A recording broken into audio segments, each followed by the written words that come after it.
सुवर्णसौध समोरील परिसरात आंतरराष्ट्रीय योग दिन मोठ्या उत्साहात आणि जल्लोषात साजरा करण्यात आला। जिल्हाधिकारी कार्यालय, जिल्हा परिषद आणि महापालिकेच्या संयुक्त विद्यमाने आयोजित करण्यात आलेल्या या भव्य योग महोत्सवात हजारो नागरिकांनी सहभाग घेतला। या कार्यक्रमाला केंद्रीय मंत्री प्रल्हाद जोशी, आमदार अभय पाटील, जिल्हाधिकारी मोहम्मद रोशन, पोलीस आयुक्त भूषण बोरसे, जिल्हा परिषद मुख्य कार्यकारी अधिकारी राहुल शिंदे तसेच पोलीस अधीक्षक के रामराजन यांच्यासह अनेक मान्यवर उपस्थित होते। सर्व मान्यवरांनी योगासने करून नागरिकांना आरोग्य आणि निरोगी जीवनाचा संदेश दिला।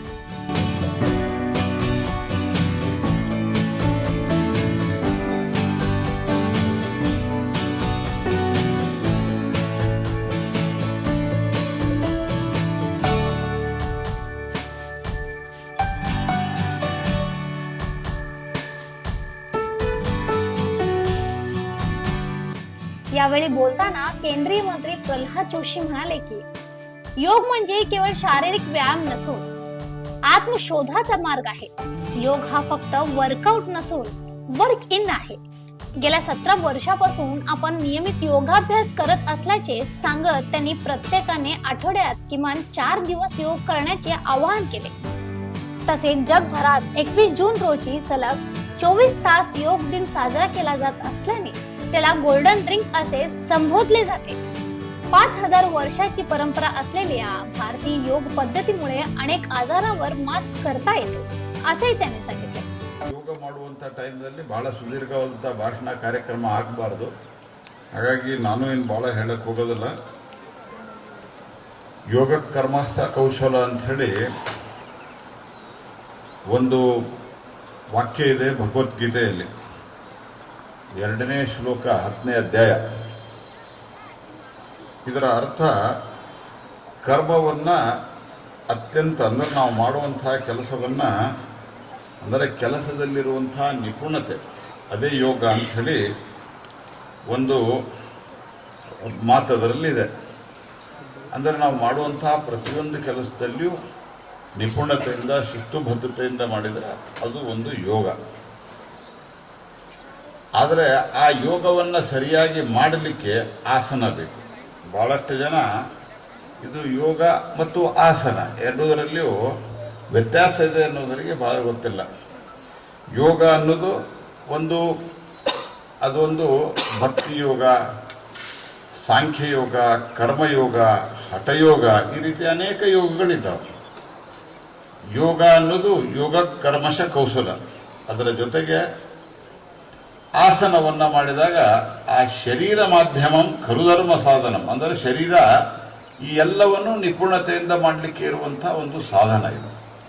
ಆ ಸಾಧನದ ಹಿನ್ನೆಲೆಯಲ್ಲಿ ಇದು ಒಂದು ರೀತಿಯಲ್ಲಿ ಯೋಗ ಪ್ಲಸ್ ಆಸನ, ಯೋಗಾಸನ ಏನಾಗಿದೆ, ಈ ಯೋಗಾಸನ ನಮ್ಮ ವೈದ್ಯಕೀಯ ಕ್ಷೇತ್ರದಲ್ಲಿ ಒಂದು ಕ್ಯೂರೇಟಿವ್ ಅಂತ ಇರ್ತದೆ, ಅಂದರೆ ನಮಗೆ ಬಂದಂತಹ ರೋಗವನ್ನು ಸುಧಾರಣೆ ಮಾಡುವಂಥದ್ದು ಕ್ಯೂರ್ ಅಂತ ಹೇಳ್ತಾರೆ। ಇನ್ನೊಂದು ಪ್ರಿವೆಂಟಿವ್, ಇದು ಪ್ರಿವೆಂಟಿವ್ದಲ್ಲಿ ಅತ್ಯಂತ ಮಹತ್ವದ ಪಾತ್ರವನ್ನು ವಹಿಸ್ತದೆ। ಹಾಗಾಗಿ ಇದು ವರ್ಕೌಟ್ ಅಲ್ಲ, ಇದು ವರ್ಕ್ ಇನ್ ಇದು। ಮತ್ತು ಜೂನ್ 21 ಇದು ಬೇಸಿಗೆ ಆಯನ ಸಂಕ್ರಾಂತಿ, ಇದನ್ನು ಇಂಗ್ಲೀಷ್ದಾಗ ಸಮ್ಮರ್ ಸಾಲಿಸಿಟೈಸ್ ಅಂತ ಕರೀತಾರೆ। ಅವತ್ತು ಅತ್ಯಂತ ದೊಡ್ಡದಾದಂಥ ಬೆಳಕು ಹೊಂದಿರುವಂತಹ ದಿವಸ। ಮತ್ತು ಇನ್ನೊಂದು ಪಾರಂಪರಿಕವಾಗಿ, ಸಾಂಸ್ಕೃತಿಕವಾಗಿ, ಐತಿಹಾಸಿಕವಾಗಿ ಹೇಳಬೇಕಂದ್ರೆ ಭಾರತೀಯ ಸಾಂಸ್ಕೃತಿಕ ಪರಂಪರೆಯ ಆಧಾರದಲ್ಲಿ ಹೇಳುವುದಾದರೆ ಅವತ್ತು ಶಿವ ಸಪ್ತರ್ಷಿಗಳಿಗೆ ಯೋಗವನ್ನು ಬೋಧಿಸಿದಂಥ ದಿವಸ ಅನ್ನುವಂಥ ನಂಬಿಕೆನೂ ಇದೆ। ಮತ್ತು ನಮ್ಮ ಗೋಳಾರ್ಧದ ಉತ್ತರ ಭಾಗದಲ್ಲಿ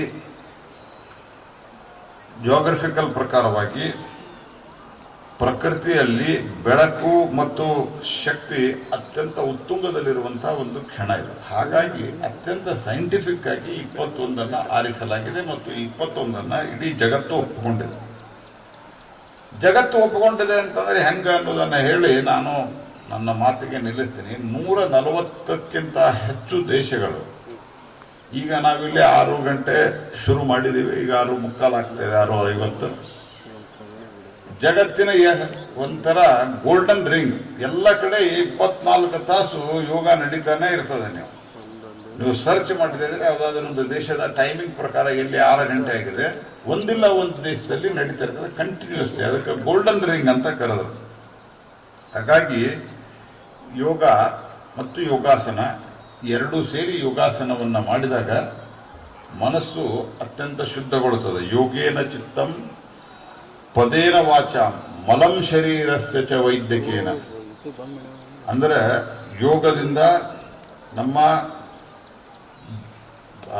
ಶರೀರದ ಒಂದು ಮನಸ್ಸಿನ ಒಂದು ಚಿತ್ತ ಆರೋಗ್ಯವನ್ನು ಸರಿ ಮಾಡಿಕೊಂಡ್ರೆ ಮಲಂ ಶರೀರಸ್ಯ ವೈದ್ಯಕೇನ, ನಮ್ಮ ಆಯುರ್ವೇದ ಪದ್ಧತಿಯಿಂದ ಶರೀರದಲ್ಲಿರುವಂತಹ ಮಲ ಇತ್ಯಾದಿಯಿಂದ ಅನೇಕ ರೋಗ ರುಜಿನಗಳು ಬಂದಿರುವಂತಹ ವಾಯುಪಿತ್ತಗಳು ಇದನ್ನು ಸರಿ ಮಾಡಿಕೊಂಡು ಯೋಪಾಕರೋತಂ ಪ್ರವರಂ ಮುನಿಮಾಂ ಪತಂಜಲಿ ಪ್ರಾಂಜಲಿರಾನತೋಸ್ಮಿ ಅಂತ ಹೇಳಿ ಒಂದು ಆರಂಭದಲ್ಲಿ ಪ್ರಾರ್ಥನೆ ಮಾಡೋದಾದ ಯಾರು ಯೋಗಾಸನ ಮಾಡ್ತಾರೋ ಅವ್ರಿಗೆ ಗೊತ್ತದ. ಯಾಕಂದ್ರೆ ನಾನು ಇತ್ತೀಚೆಗೆ ಸ್ವಲ್ಪ ಇರ್ರೆಗ್ಯುಲರ್ ಆಗ್ಯದ, ಅದರ ಭಾಳ ಮಾಡ್ತಾನೆ ಇಲ್ಲ ಅಂತಿಲ್ಲ. ಅದರ ಒಂದು 20-25 ವರ್ಷಗಳ ಕಾಲ ಆಸನವನ್ನು ನಾ ಮಾಡೀನಿ, ಯೋಗಾಸನವನ್ನು. ಹಾಗಾಗಿ ಕೊನೆಯದಾಗಿ ಇಷ್ಟ ಹೇಳೋದು, ಯೋಗಕ್ಕೆ 5,000ಕ್ಕಿಂತ ಹೆಚ್ಚು ವರ್ಷದ ಇತಿಹಾಸದ ಅಂತ ಹೇಳ್ತಾರೆ. ಅದಕ್ಕೆ ಸಾಕಷ್ಟು ಪುರಾವೆಗಳು ಇದ್ದಾವೆ. ಋಗ್ವೇದ, ಉಪನಿಷತ್ತಲ್ಲಿ ಇದರಲ್ಲೆಲ್ಲವೂ ಯೋಗದ ಒಂದು ರೆಫರೆನ್ಸು ಅದರಲ್ಲಿ ಎಲ್ಲವೂ ಬರ್ತದೆ. ಪತಂಜಲಿ ಯೋಗದ ಲೆಕ್ಕ ತೆಗೆದುಕೊಂಡ್ರೆ 400 ವರ್ಷಗಳ ಹಿಂದೆ, 400ರಿಂದ 500 ವರ್ಷಗಳ ಹಿಂದೆ ಪತಂಜಲಿ ಯೋಗ ಇದೆ. ಹಾಗಾಗಿ ಈ ಯೋಗ ಮತ್ತು ಭಾರತದ ಪದ್ಧತಿ ಏನಿದೆ, ಭಾರತೀಯ ಪದ್ಧತಿ ಏನಿದೆ, ಇದು ಭಾರತೀಯ ಪದ್ಧತಿ ಜಗತ್ತನ್ನು ಅತ್ಯಂತ ಸುಖದಿಂದ ನೋಡುವಂಥದ್ದು. ಜಗತ್ತು ಒಂದು ಮನೆ, ಜಗತ್ತು ಒಂದು ಕುಟುಂಬ ಅಂತ ನೋಡುವಂಥದ್ದು. ಅಯಂ ನಿಜ ಪರೋವೇತಿ ಅನ್ನುವಂಥ ಒಂದು ಏನು ಶ್ಲೋಕದ, ಅಯಂ ನಿಜ ಪರೋವೇತಿ ಗಣಾನ ಲಘುಚೇತನ ಉದಾರ ಚರಿತಾನಂತೂ ವಸುದೈವ ಕುಟುಂಬಕಂ. ಇಡೀ ನಮ್ಮವರು ಪರರು ಎನ್ನುವಂಥ ಭೇದವಿಲ್ಲಾರದೆ ಇಡೀ ಜಗತ್ತು ಒಂದು ಕುಟುಂಬ ಅಂತ ನೋಡಿ ನಮ್ಮ ದೇಶದ ಋಷಿ ಪರಂಪರೆಯಲ್ಲಿ ಬಂದಿರುವಂಥ ಅನೇಕ ಹಿರಿಯರು, ಋಷಿಗಳು, ಮಾರ್ಗದರ್ಶಕರು ಮತ್ತು ದ್ರಷ್ಟಾರರಿದ್ದಾರೆ. ಅವರು ಜಗತ್ತಿಗೆ ಅನೇಕ ಕೊಡುಗೆಗಳನ್ನು ಕೊಟ್ಟರು. ಅದರಲ್ಲಿ ಯೋಗಾಸನವು ಒಂದು. ಯೋಗಾಸನ ನಾನು ಹೇಳಿದಂಗೆ ಪ್ರಿವೆಂಟಿವ್. ಇದು ಹೆಚ್ಚು ನಾವು ಎಷ್ಟು ಮಾಡ್ತಾ ಹೋಗ್ತೇವೆ ಅಷ್ಟು ದೇಹ ಮತ್ತು ಮನಸ್ಸು ಎರಡು ಸಮಚಿತ್ತದಲ್ಲಿರ್ತದೆ. ಯಾರು ದೇಹ ಮತ್ತು ಸಮಚಿತ್ತದಲ್ಲಿರ್ತಾರೆ ಅವರು ಉತ್ತಮವಾದಂತಹ ಸಾಧನೆಯನ್ನು ಮಾಡಬಲ್ಲರು. ಹಾಗಾಗಿ ನಾನು ತಮಗಿಷ್ಟ ಹೇಳೋದು, ಅಟ್ಲೀಸ್ಟ್ ಒಂದು ದಿವಸ ಅಕಸ್ಮಾತ್ ಆಗಿಲ್ಲ ಅಂದರೆ ಮಾಡಿದರೆ ಭಾಳ ಒಳ್ಳೆಯದು. ಒಂದು ವಾರಕ್ಕೊಂದು 4-5 ದಿವಸ ಆದರೂ ಯೋಗಾಸನವನ್ನು ಮಾಡಿದರೆ ಅದು ಒಂದು ಭಾಳ ದೊಡ್ಡವಾದಂಥ ಪರಿವರ್ತನೆಯನ್ನು ನಮ್ಮ ಮನಸ್ಸಿನಲ್ಲಿ ತರ್ತದೆ. ನಾ ಇಡೀ ದೇಶಾದ್ಯಂತ ಓಡಾಡ್ತೇನೆ. ಆದರೆ ನನಗೆ ಇಲ್ಲಿವರೆಗೆ ಭಾಳ ಜನ ನನಗೆ ಹೋದ್ಮೇಲೆ ಶುಗರ್ಲೆಸ್ ಟೀನ ಕೊಡ್ತಾರೆ. ಆದರೆ ನನಗೆ ಯಾವುದೇ ಶುಗರ್ ಇಲ್ಲ, BP ಇಲ್ಲ, ಏನೂ ಇಲ್ಲ. ಇದಕ್ಕೆ ಕಾರಣ ಅಂದರೆ ನಾನು ಸಾಧಾರಣ ಒಂದು 17-18ನೇ ವಯಸ್ಸಿನಿಂದ सुदीर्घವಾಗಿ योगासन ಮಾಡಿದ್ದೇ ಕಾರಣ ಅನ್ನುವಂತ संगती. या योगोत्सवात विविध महाविद्यालयीन विद्यार्थी, पौर कामगार, शेकडो पोलीस कर्मचारी आणि नागरिकांनी उत्स्फूर्त सहभाग घेत विविध योगासने सादर केली. योगाच्या माध्यमातून निरोगी जीवनशैलीचा संदेश देत कार्यक्रमाची सांगता उत्साहपूर्ण वातावरणात झाली. अशा आणखीन अपडेटसाठी फॉलो करा व्हॉइस ऑफ इनग्राम.